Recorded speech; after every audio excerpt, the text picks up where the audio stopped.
मुझे ये बताइए कि जब आप सत्ता में आएंगे, आपके पास क्या प्लान है, क्या रोड मैप है? 3 फंडामेंटल बात हम लोग कह रहे हैं। हम्म। 15 साल से कम उम्र का हर वो बच्चा हम्म। जो बिहार में है, उसको इतनी बेहतर शिक्षा दी जाए कि वो समाज पर कल बोझ न बने, व्यवस्था पर बोझ न बने। हम्म। वो व्यवस्था, उसको अच्छी शिक्षा के लिए सरकारी स्कूल की व्यवस्था सुधारी जाए, और अगर सरकारी स्कूल की व्यवस्था जब तक नहीं सुधरती है तब तक उसको ये अवसर दिया जाए कि उसके माँ बाप उसको प्राइवेट स्कूल में भेजें, उसका खर्चा सरकार भरे। तो पहला जो पहलू है कि 15 साल से कम उम्र के बच्चों को सबसे बेहतर शिक्षा जो उपलब्ध कराई जा सकती है उपलब्ध कराया जाए। क्यों क्यों 15 साल कह रहे हैं? अगर 10वीं तक बच्चा बढ़िया पढ़ गया तो वो समाज पर, व्यवस्था पर बोझ नहीं बनेगा। अगर हम लोग यहाँ सरकारी स्कूल में पढ़े, 10वीं तक हमारी पढ़ाई अच्छी हो गई, तो मैं अपने जीवन में खड़ा हो जाऊंगा। मुझे इससे मतलब नहीं है कि बिहार सरकार हमको वजीफा देती है कि नहीं, कि हमको अनाज देती है कि नहीं। तो व्यवस्था पर बोझ ना बने नए लोग, उसके लिए जन स्वराज की सोच है कि पहले 0 से 15 साल, मतलब 5 साल से 15 साल की उम्र के बच्चों को सबसे बेहतर शिक्षा उपलब्ध कराई जाए।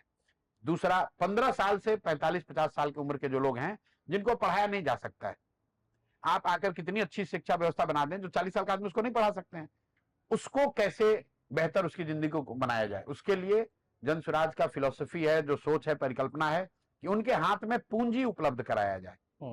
चाहे वो किसान है, छोटा व्यापारी है या मजदूर है, अगर उसके हाथ में पूंजी हो तो वो अपने जीवन में कुछ बड़ा कर सकता है। वो अगर सैलून में आज बाल काट रहा है, उसके पास पूंजी हो तो सैलून लगा सकता है। अगर वो किसान है, उसको पूंजी हो तो अपने खेत में पंपिंग सेट लगाकर सिंचाई की व्यवस्था कर सकता है। अगर वो छोटा दुकानदारी करने वाला आदमी है, उसको पूंजी हो तो अपना बड़ा दुकान कर सकता है। पहले आप फंडामेंटल समझ लीजिए।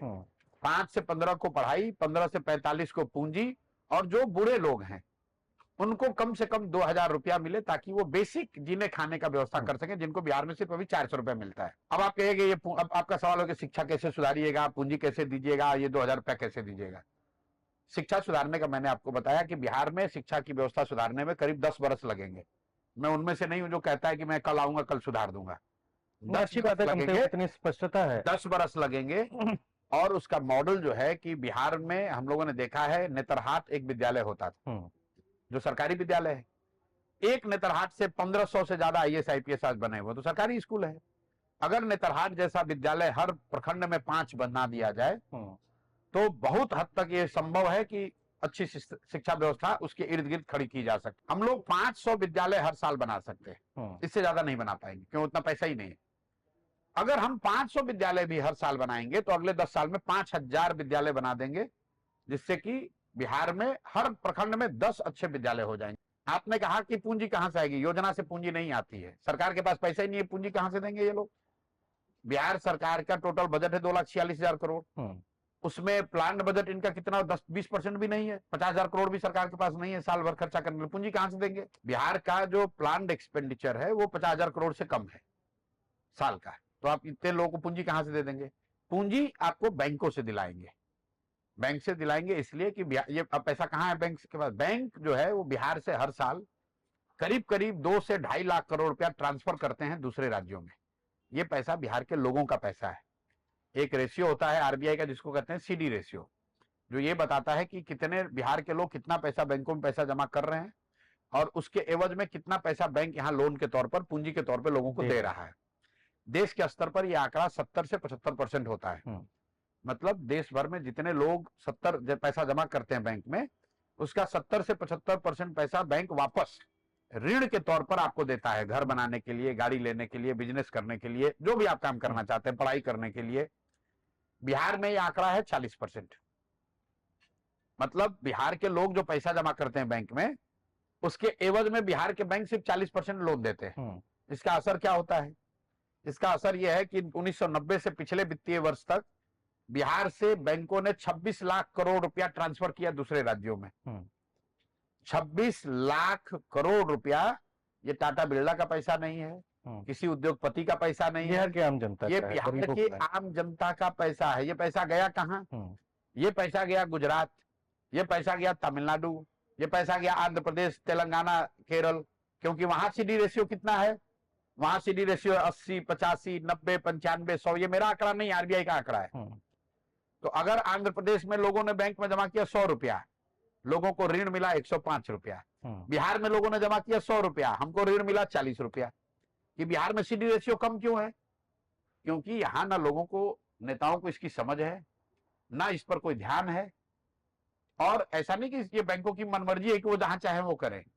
ये मुख्यमंत्री के अध्यक्षता में एक कमिटी होती है जो कि जिसका काम है ये देखना कि कम से कम 70% सीडी रेशियो को बना के रखा जाए। मतलब अगर 100 रुपया बिहार के लोगों ने जमा किया तो 70 रुपया बिहार के लोगों को लोन कर्ज मिले। लेकिन जैसे यहाँ का दरोगा मुख्यमंत्री का बात नहीं मान रहा है, शिक्षक, डॉक्टर, बीडीओ, सीओ नहीं मान रहा है, वैसे बैंकर भी बात नहीं मान रहे हैं। तो बिहार में अगर एक सपोर्टिव इन्वायरमेंट हो, बैंकर्स के साथ मिलकर काम किया जाए, तो अगर यहाँ 70% भी सीडी रेशियो कर दिया जाएगा तो हर साल 2 से 2.5 लाख करोड़ रुपया एक्स्ट्रा, बजट की जरूरत नहीं है, एक्स्ट्रा पैसा लोगों को उपलब्ध हो जाएगा पूंजी के तौर पर, कर्ज के तौर पर, कैपिटल के तौर पर, जिसका बड़े पैमाने पर असर समाज में होगा। तो अगर आप आज 1 कमरे का घर बना रहे हैं तो आप 4 कमरे का घर बनाने की स्थिति में होंगे।